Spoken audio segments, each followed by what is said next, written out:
Hi, how you doing? This is Travis from Curiosity Marketing Group, and today I'm going to show you how to log into your website, change the content on the website, and manage the owner account, as well as your account. So the first thing that you want to do is actually go to the website, and it will force you to the login page, where you will type in your username and password. For administrators, it will take you back to the dashboard, and for the owners, it'll take them out to the actual website. So just for reference, it will take them out to here, so this is the first thing that they'll see.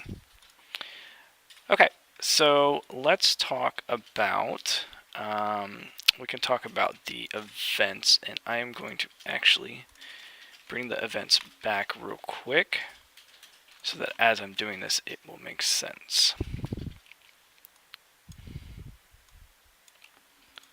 Okay, so if we refresh, we should see the events now. Yep, okay. So here's your events, and when you click on them, it'll show you, the event name, the time, the location, and you can add it to your Google Calendar and that sort of stuff. Okay, so the first thing is you'll actually go to events, and you can open your events, and you'll see right now there's a full list of events just kind of as placeholders. So if we wanted to create a new event, you could hit Add New and type in the title. So we'll say Test Event 11.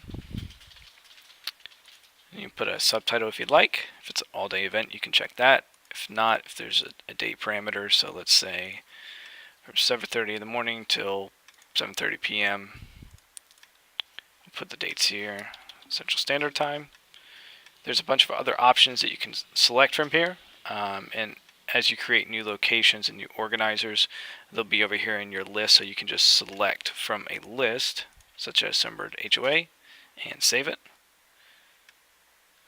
And select from the organizer. So currently we don't have any, so if we say I want an organizer to be Sunbird HOA, and you can fill out all this information if you so choose, hit Add New. You'll see that it puts the organizers there.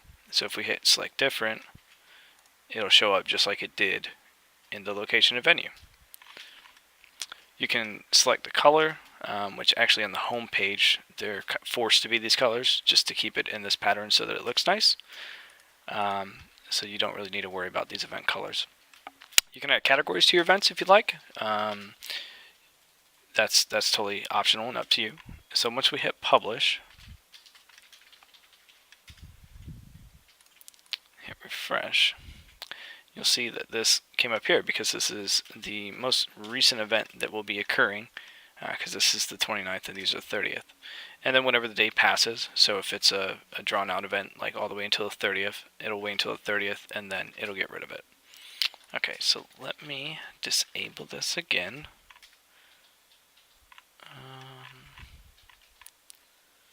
Where are we at here? Here we are.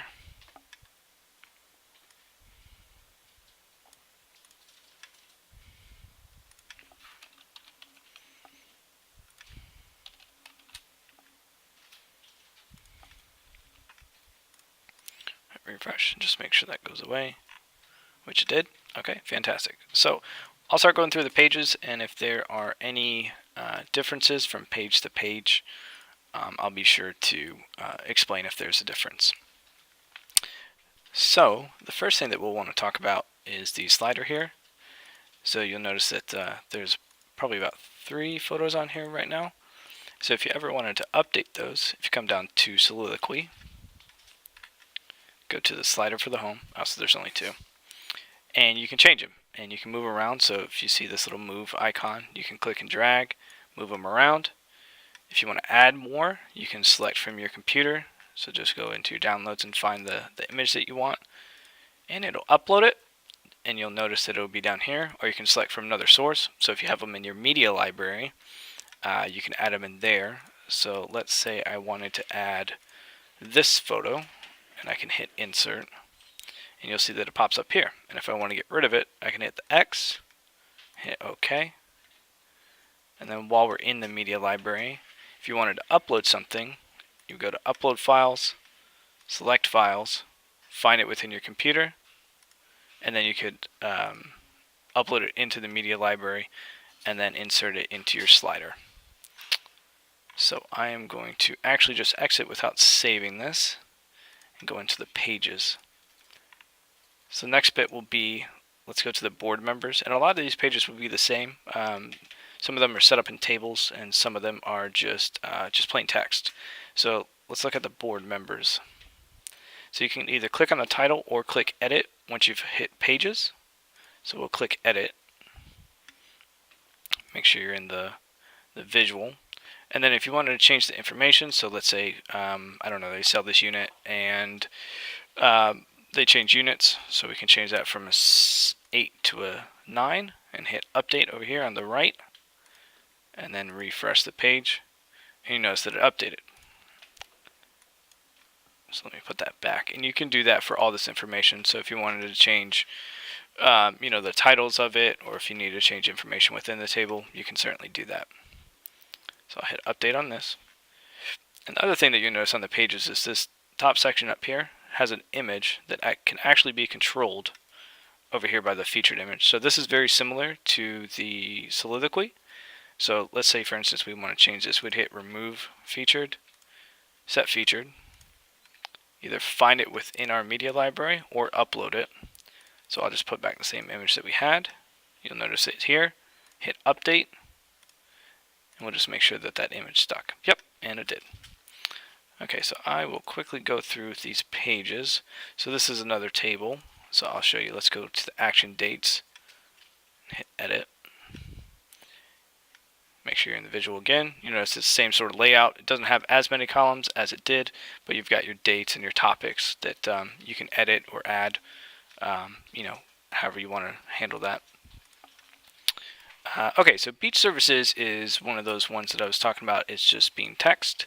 So if we go to pages and go to beach services and hit edit, you notice that it's just regular text that you can come in here just like a Word document and backspace, and you can type what you want.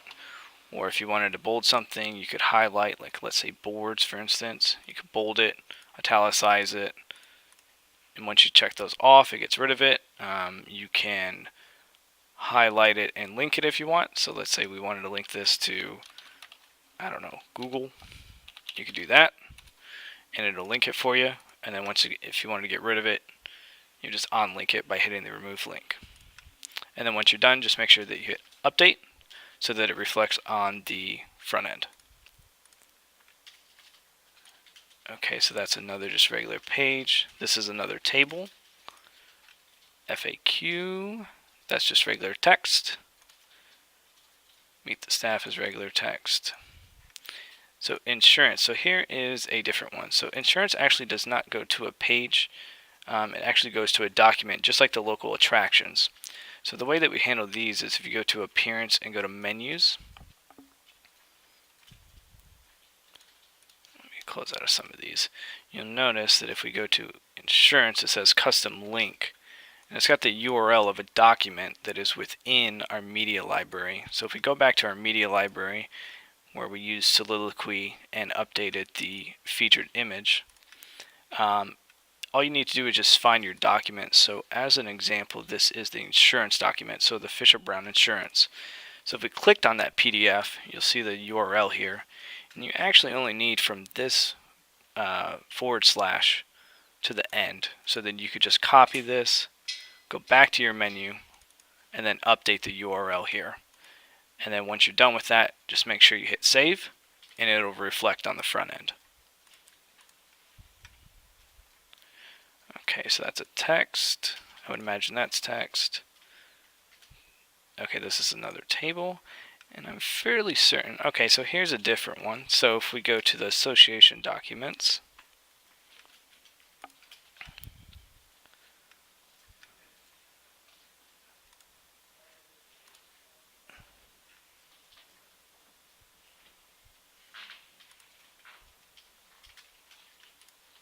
this is set up just a tad bit differently.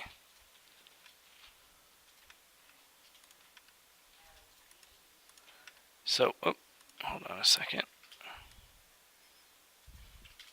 So what you can do, and I'll show you how to do it real quick. So let's say we wanted to change out the document here. So condo docs. So what we do is go into the media, find the condo docs, which is here.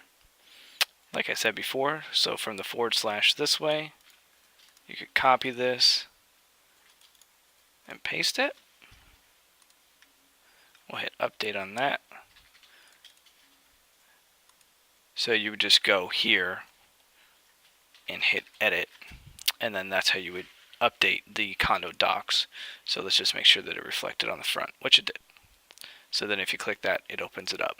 So as you notice, that actually goes to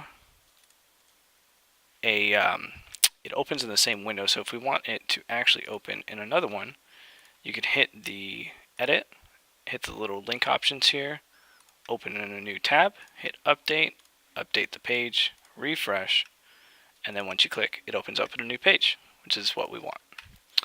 Okay, so let's go to meetings. Meetings is just a table. Maintenance is just a page. Okay, so I think that does it for the pages and how to update those. I will go to the back end now, actually to the users, and show you if you ever want to update either your password or the owner's password, we can certainly do that. So you hit users. The Sunbird HOA is the admin account, so here's the email for it. It shows administrator, and it works both ways. So let's do it on the Sunbird owners real quick. So if we hit edit, you can scroll down. This is just kind of some generic information. The place you want to get to is where it says new password. So let's say we want to change this password, I don't know, once a month, once a year. You can hit generate, and it'll actually create a password for you, which the owners will most likely never remember. So you could always type it, to something else like, I don't know, Sunbird owners 123 or something along those lines. And then if it finds that it's a week, you'll have to say that you confirmed the use of a week password. If not, like let's say we had one of those stronger passwords, you'll notice that that goes away. And then you can just hit update user, and that'll update the password for this account. In the same sense goes, oh, hold on, I'll leave that because I don't want to update that. The same thing will go for your actual account. So if you ever wanted to change your guys' password, you can certainly do that. You go to the same area, generate password. You can use the one that generates, or you can update it. But yeah, I think that does it. I believe that covers everything. If you guys have any other questions or any kind of concerns, definitely give us a call and we'll help you out. Thank you.